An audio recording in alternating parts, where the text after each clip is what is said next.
বিষয়বস্তু আজিৰ আমি আলোচনাৰ বিষয়বস্তু বাছি লৈছো মৌলিক অধিকাৰ ইয়াৰ বৈশিষ্ট্যসমূহ কিয় মৌলিক অধিকাৰ প্ৰয়োজন ইয়াৰ সীমাবদ্ধতা কি গতিকে কেইবাটাও টপিক আছে গতিকে আমাৰ আলোচনাটো অতি গুৰুত্বপূৰ্ণ প্ৰথমতে আমি চাও তেতিয়াহলে মৌলিক অধিকাৰৰ অৰ্থটো আমি ইতিমধ্যে পঢ়িছো তথাপিও তোমালোকক কৈ দিছো মৌলিক অধিকাৰ হৈছে ভাৰতীয় সংবিধানৰ এক অত্যন্ত গুৰুত্বপূৰ্ণ অংশ এই অধিকাৰসমূহ নাগৰিকৰ স্বাধীনতা ন্যায় সমতা আৰু ব্যক্তিত্ব বিকাশৰ বাবে অতি প্ৰয়োজন আৰু ই আমাক নিশ্চয়তা প্ৰদান কৰে এতিয়া মৌলিক অধিকাৰৰ বৈশিষ্ট্যবিলাক আমি জানা উচিত ফিচাৰ্ছ প্ৰথম কথা মৌলিক অধিকাৰসমূহ সংবিধানত সন্নিৱিষ্ট আছে আমাৰ আৰু ই অপৰিহাৰ্য অধিকাৰ ইয়াক আমি এৰাই চলিব নোৱাৰো অৰ্থাৎ সংবিধান প্ৰদত্ত অধিকাৰ মৌলিক অধিকাৰ আমাৰ সংবিধানতেই আছে আৰু ইয়াক আমি এৰাই চলিব কেতিয়াও নোৱাৰো 2 নম্বৰ আছে ন্যায়ালয়ৰ সহায় ল'ব পাৰি কেতিয়া পাৰি কোনো ব্যক্তি যদি এই মৌলিক অধিকাৰৰ পৰা বঞ্চিত হয় কিবা কাৰণত তেতিয়াহলে এই মৌলিক অধিকাৰসমূহ ৰক্ষা কৰিবৰ কাৰণে আমাৰ দেশত বিচাৰ ব্যৱস্থাৰ সৰ্বোচ্চ স্তৰত ন্যায়ালয় আছে এই ন্যায়ালয়ে সাংবিধানিক প্ৰতিকাৰ অধিকাৰৰ যোগেদি আমাক সুৰক্ষিত কৰিব অধিকাৰসমূহ ঘূৰাই দিব পাৰে গতিকে সেইকাৰণে আছে কোনো ব্যক্তি যদি অধিকাৰবিহীন বা বঞ্চিত হয় তেন্তে সাংবিধানিক প্ৰতিকাৰৰ অধিকাৰ দিয়া আছে আমাক যাৰ যোগেদি আমি ন্যায়ালয়ৰ দ্বাৰস্থ হ'ব পাৰো সেইবাবে ন্যায়ালয়ক মৌলিক অধিকাৰৰ ৰক্ষক বুলি কোৱা হয় এইটো মোষ্ট ইম্পৰ্টেণ্ট যে ন্যায়ালয়ক কিয় মৌলিক অধিকাৰ ৰক্ষা কবচ বোলে পৰীক্ষাত তেনেকুৱা ধৰণৰ প্ৰশ্নহে আহে এতিয়া আমি ক'ব লাগিব আমাৰ মৌলিক অধিকাৰ যদি ভংগ হয় তেতিয়াহলে আমি কাৰ কাষ চাপিম ন্যায়ালয়ৰ কাষ চাপিম আৰু ন্যায়ালয়ে আমাক এই অধিকাৰবিলাক ৰক্ষা কৰে 3 নম্বৰ বৈশিষ্ট্য বৈষম্যহীন অৰ্থাৎ এই যে আমাক প্ৰদান কৰিলে সংবিধানে মৌলিক অধিকাৰটো কোনো বৈষম্য নাথাকিব জাতি বৰ্ণ ভাষা লিংগ ধৰ্ম এনেকুৱা কোনো কথা নাই সকলোৱে পাব লাগিব কোনো বৈষম্য ভেদাভেদ নাথাকিব এয়া জাতি ধৰ্ম বৰ্ণ ভাষা লিংগ সম্প্ৰদায় আদি কোনো বৈষম্য নকৰি সকলো নাগৰিকক এই মৌলিক অধিকাৰ দিয়া হৈছে আৰু সকলোৱে ভোগ কৰিব পাৰে ভোগ কৰা সময়ত কোনেও বগা কলা লৰা ছোৱালী পুৰুষ মহিলা ধৰ্ম জাতি এইবিলাক ভেদাভেদ নাথাকিব ন্যায় আৰু সমতা নিশ্চিত কৰে 4 নম্বৰটো কৈছে মৌলিক অধিকাৰে আমাক সামাজিক ক্ষেত্ৰত ৰাজনৈতিক ক্ষেত্ৰত অৰ্থনৈতিক ক্ষেত্ৰত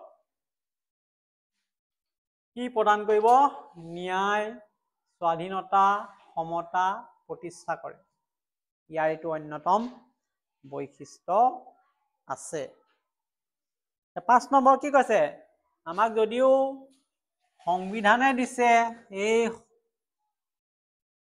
মৌলিক অধিকাৰ বিলাকৰ কিছু সীমাবদ্ধতাও আছে সেই কথাটো আমি জানিব লাগিব যে আমি এই সীমা অতিক্ৰম কৰি ইয়াক কেতিয়াও ভোগ কৰিব নোৱাৰো মৌলিক অধিকাৰ কেতিয়াও চূড়ান্ত নহয় আমি কিছুমান নীতি নিয়মৰ মাজেদিহে মৌলিক অধিকাৰ ভোগ কৰিব লাগিব আৰু সেই নীতি নিয়ম ভংগ কৰিলে কিন্তু আইনমতে দণ্ডনীয় হ'ব আমাক ধৰ্ম অধিকাৰ ঠিকে দিছে সংবিধানে কিন্তু এইটো উদ্দেশ্য হ'ব নোৱাৰে যে আমি এটা ধৰ্ম গ্ৰহণ কৰিলো আৰু বাকি ধৰ্মবিলাকক আমি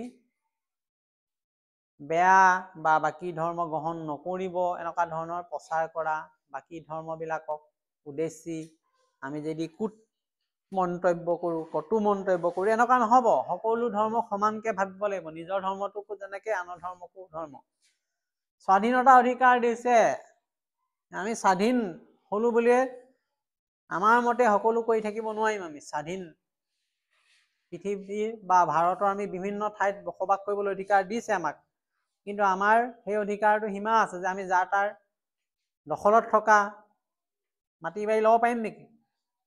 আমি নিজৰখিনি ল'ব লাগিব বা বেলেগৰ অধিকাৰ যাতে ভংগ নহয় সেইটো চোৱা চিতা কৰিব লাগিব। সেইকাৰণে কৈছে মৌলিক অধিকাৰৰ সীমাবদ্ধতাটো অত্যন্ত জৰুৰী। এতিয়া আমি যে কৈ আছো মৌলিক অধিকাৰৰ সীমাবদ্ধতাটো ক'ত ক'ত আছে, এইটো এটা আমাৰ আলোচনাৰ বিষয়। জৰুৰীকালীন অৱস্থাত কি হয় মৌলিক অধিকাৰবিলাক? দেশত যেতিয়া জৰুৰীকালীন অৱস্থা ঘোষণা কৰা হয় তেতিয়া এই মৌলিক অধিকাৰবিলাক ভোগ কৰাত বাধা আহি যায়। জৰুৰীকালীন অৱস্থা কি? দেশত যদি যুদ্ধ লাগে, প্ৰাকৃতিক দুৰ্যোগ হয়, বানপানী হয়, মহামাৰী হয়, তেতিয়া আমাক এই অধিকাৰবিলাকত বাধা আহি যাব। কিন্তু তেতিয়া আমি বাধা মানিব লাগিব। আমাৰ মৌলিক অধিকাৰ আছে বুলি আমি দাবী কৰি উচ্চতম ন্যায়ালয়ৰ ওচৰত চাপিব নোৱাৰো আমাৰ অধিকাৰ ভংগ হৈছে। সেই সময়ত এইটো জৰুৰীকালীন অৱস্থাত ভংগ হয়। আমি যেতিয়া কৰোণা হৈছিলে নাই? কেনেকুৱা পৰিৱেশ হৈছিলে? দোকান পোহাৰ বন্ধ, মানুহক ওলাবলৈ নিদিছিলে নাই? গোটেই বন্ধ কৰি দিছিলে। ক'ত যাব লাগে নালাগে, কি খাব লাগে, কি কৰিব লাগিব। তেতিয়া আমাৰ মৌলিক অধিকাৰবিলাক একৰকম সীমাৰ ভিতৰত আহি গৈছিলে। সেই কৈছে তেনেকুৱা জৰুৰী অৱস্থা যদি হয় সেই সময়ত মৌলিক অধিকাৰবিলাক আমি ভোগ কৰাত বাধা আহিব পাৰে, কিন্তু সেইটো বাধা আমি তেতিয়া মানি ল'ব লাগিব। সীমাবদ্ধতাৰ কথা। আইনৰ সীমাৰ ভিতৰত অধিকাৰ উপভোগ কৰিব লাগিব। আমি যিবিলাক অধিকাৰ আমাক দিছে সংবিধানে, আমাৰ কিছুমান আইন আছে, কেন্দ্ৰীয় চৰকাৰে ৰাজ্য চৰকাৰে আইন প্ৰণয়ন কৰিছে, সেই আইনবিলাক আমি মানি চলিব লাগিব, নহলে আমাৰ মৌলিক অধিকাৰটো ভোগ কৰোঁতে আইন ভংগ হলে তাৰ কাৰণে আমি দায়ী হ'ব লাগিব। এইকেইটা হ'ল তাৰ সীমাবদ্ধতা।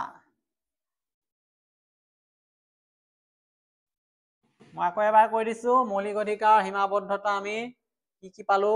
জৰুৰীকালীন অৱস্থাত সকলো মৌলিক অধিকাৰ ভংগ হৈ যায়, সাময়িকভাৱে স্থগিত হয়, আৰু মৌলিক অধিকাৰ আমি যেতিয়া ভোগ কৰো তেতিয়া আমি কেন্দ্ৰ আৰু ৰাজ্য চৰকাৰে যিবিলাক আইন প্ৰণয়ন কৰিছে এইবিলাক মানি চলিব লগা হয়। গতিকে এই মৌলিক অধিকাৰসমূহ তেতিয়াহ'লে কিয় লাগে মানুহক? নহলে কিয় কি হব? এইটো এটা জানিবলগীয়া বিষয়। মৌলিক অধিকাৰৰ প্ৰয়োজনীয়তা কি? প্ৰথমে কৈছে মৌলিক অধিকাৰ আমাৰ কিয় প্ৰয়োজন? ব্যক্তিত্ব বিকাশ। ব্যক্তিত্ব বিকাশ